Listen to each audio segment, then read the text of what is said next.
Welcome back. The Central Information Commission has taken an unprecedented action. The CIC has issued a show cause notice to the RBI governor for non-disclosure of willful defaulters list despite the Supreme Court's judgment. The CIC has also asked the PMO and Finance Ministry to make public the letter which was written by former RBI Governor Raghuram Rajan on bad loans. This comes days after the RBI versus Centre standoff over bad loans has become public, and now the question is this going to hurt the image of the NDA government ahead of all important elections next year?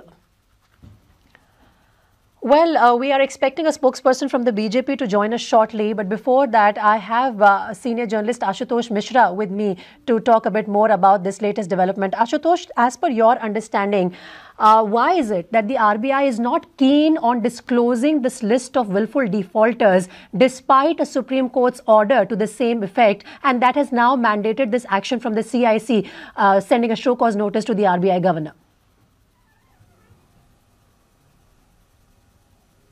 There's great suspense over this Raghuram Rajan list, because it's not just the RBI which is hiding the names. It's even the PMO is unwilling to share the names with the parliamentary committee headed by Mr. Murli Manohar Joshi. It's the same letter and the same list.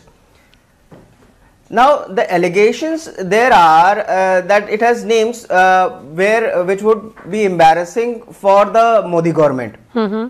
Because the Mr. Raghuram Rajan had asked the government to take certain actions, and if those names come forward, and then they will government will have to explain what action has been taken against those willful defaulters. Stories here, Ashutosh, help me understand this. Raghuram Rajan had sent a list of NPA defaulters to the PMO as per his letter, but there is another list of willful defaulters which the Supreme Court also wants the RBI to make public, and that has not been done, and that is why the CIC has sent a letter to RBI governor. There is a separate notice which has been sent to the PMO as well as Finance Ministry regarding the letter of Raghuram Rajan.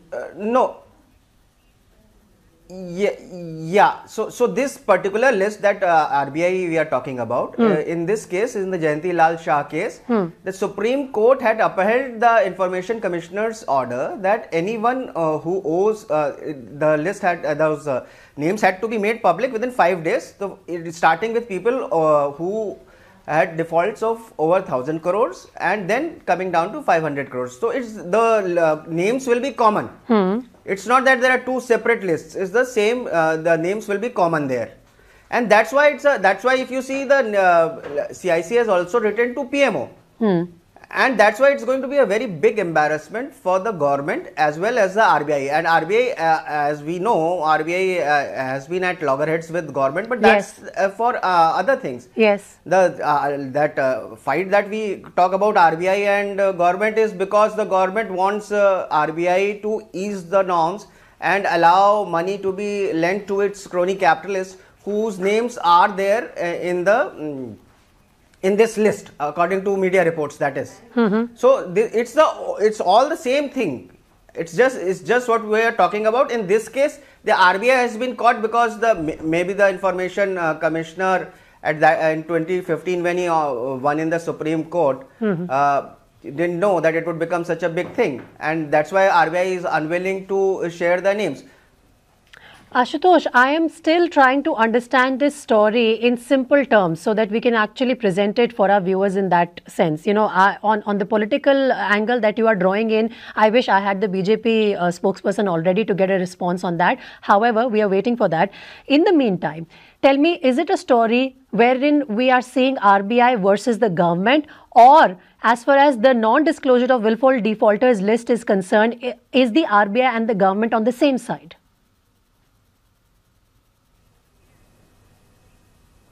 RBI and government on this particular case of not revealing willful defaulters list are on the same page.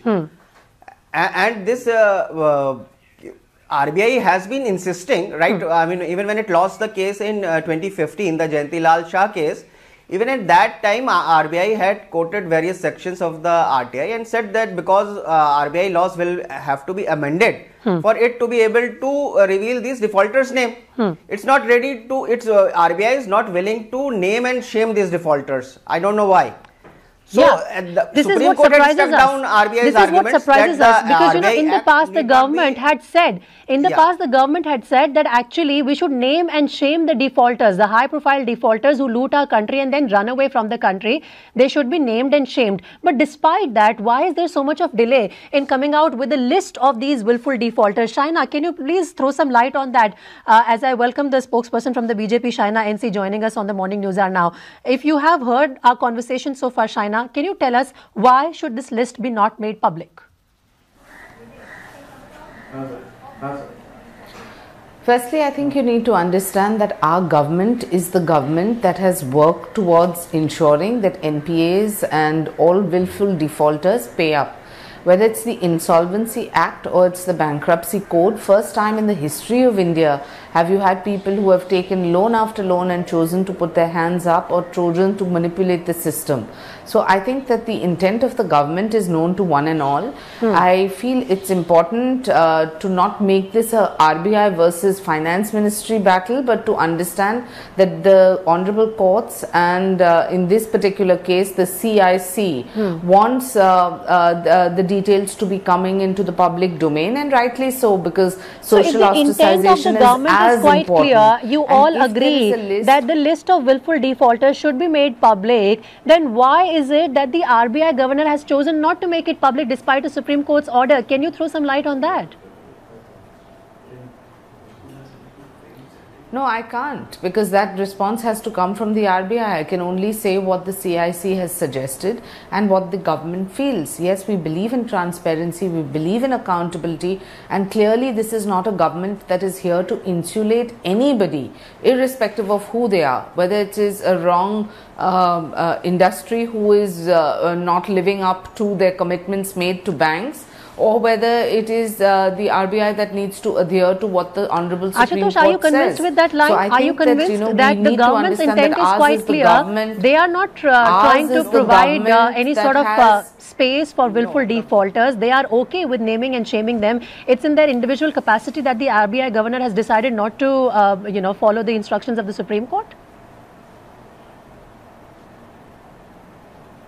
No, I think Ms. Shaina is telling us half the story. Anybody and everybody who is tracking media would know that Mr. Murli Manohar Joshi was being sought to be influenced by the PMO not to ask for these names of willful defaulters, which Mr. Rajan had sent a list to PMO and which will have common names with the RBI list. And the last week there were all these talk of Mr. Urjit Patel resigning. The reason was that the Finance Ministry wants him to lend money to crony capitalists whose name may or that only we will know when the list is made public, whose name it is alleged are there on this defaulters list, and they need the money to keep surviving, and that's why the Finance Ministry is trying to arm twist RBI into easing the norm so that banks, public sector banks, can lend to these people.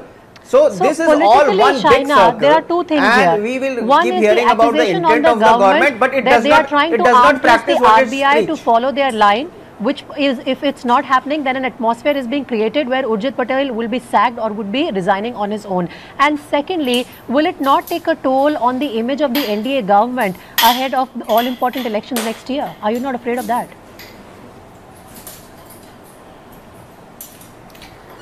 Firstly, I don't think we should get into any speculative story because this makes for juicy copy, but I am not going to consider all kinds of suggestions coming up on your show saying that this is the fact and this was sent to the PMO and they did not respond.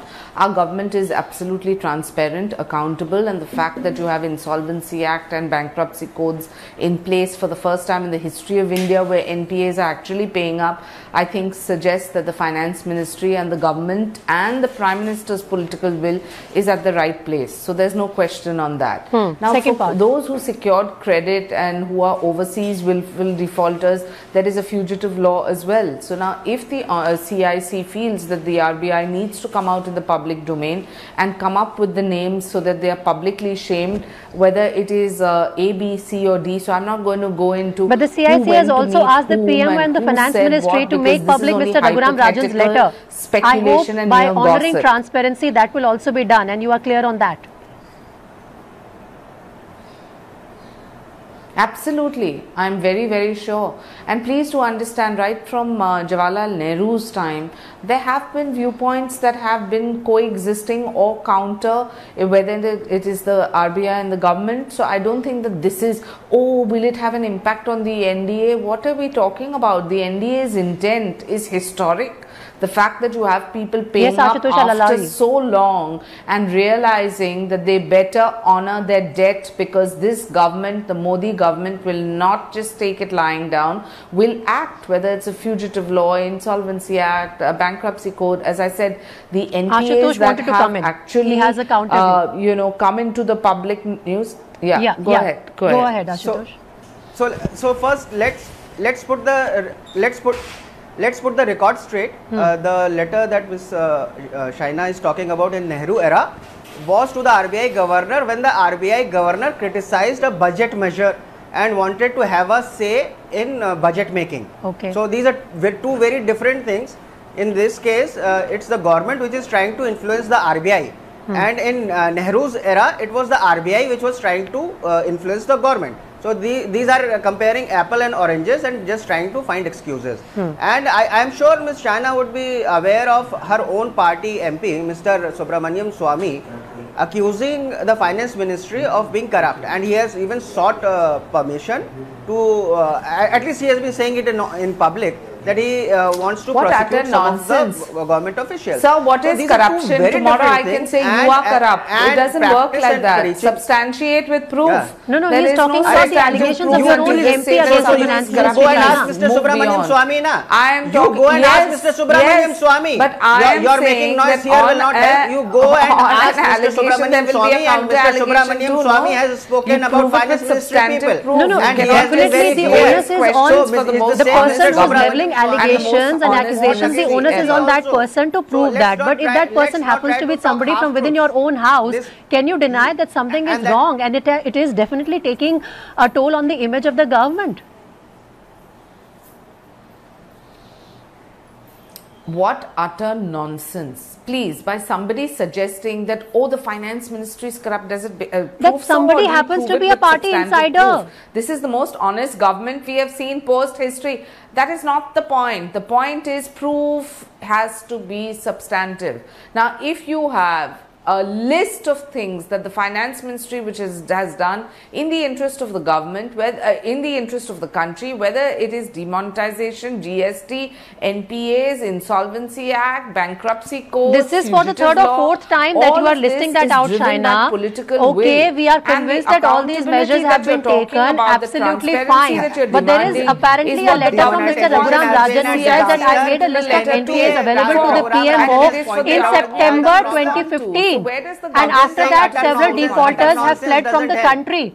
And that is also a fact. It is recorded also in the history of this country, where you claim to have come up with an honest government.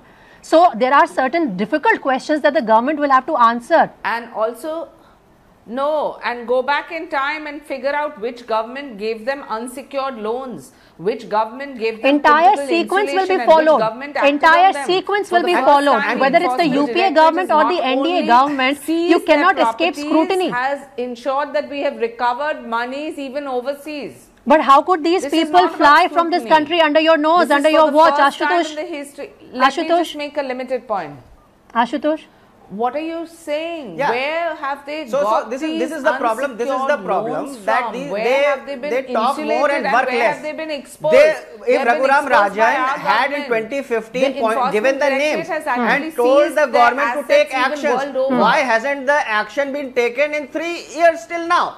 Ms. Shaina is just presenting half-truths, where she is not being honest enough to accept that the Raghuram Rajan list has not been acted upon. And if it has been acted upon, then why isn't government making it public? And the names that are there, why is the government so hell-bent on hiding those names even from the parliamentary committee? Okay, it cannot share it with us. Mr. Murli Manohar Joshi had said that I will take an official secrecy oath, you share it with me. And they are not ready to share it even with their own people. They are not ready to share it with parliament. And okay, I'm going to give final comments to Shaina to give you an answer, and then I have to wrap up the debate. Mr. Subramaniam Swamy. Sure. Shaina, if you have an answer on those allegations. Firstly, I have only heard two names on this debate. One is Subramaniam Swamy and one is Murli Manohar Joshi, and I'm not going to go into conspiracy theories and all kinds of there are other names also as far as the letter of Raghuram Rajan is concerned. We have acted, as far as problems of Urjit Patel are concerned. We have acted in public interest with transparency, accountability and honesty. Now, when the CIC writes a letter to the RBI, it is for the RBI to respond. Sure. When it comes to the intent of the government, whether you are talking about fugitives who have fled under the nose of previous governments Shaina, being politically insulated and getting unsecured loans, this is the first time you are not getting that. That will be followed too. That will be followed too. A letter has also gone to the PMO as well as the Finance Ministry on making Raghuram Rajan's letter public. Let's see whether or not in this case government's intent will be tested. Thanks very much, Shaina, NC and Ashutosh Mishra for joining us on this debate.